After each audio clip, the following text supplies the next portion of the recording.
đôi mắt sáng long lanh.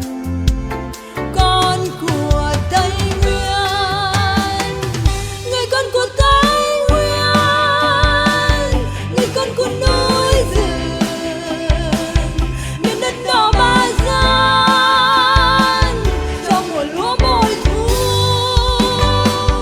mùa hoa nở rực rỡ, mùa hoa của đất trời, hoa pha lang khoe sáng.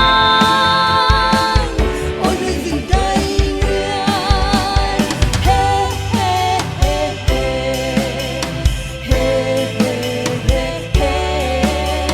hey hey, hey hey hey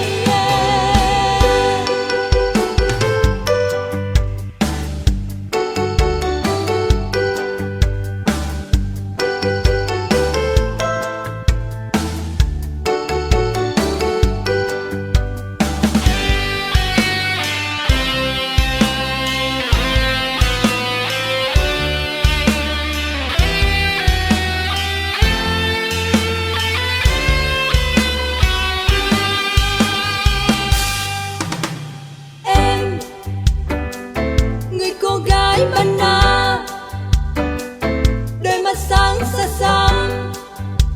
Hey hey hey hey, em, người cô gái Gia Rai, đôi mắt sáng long lanh.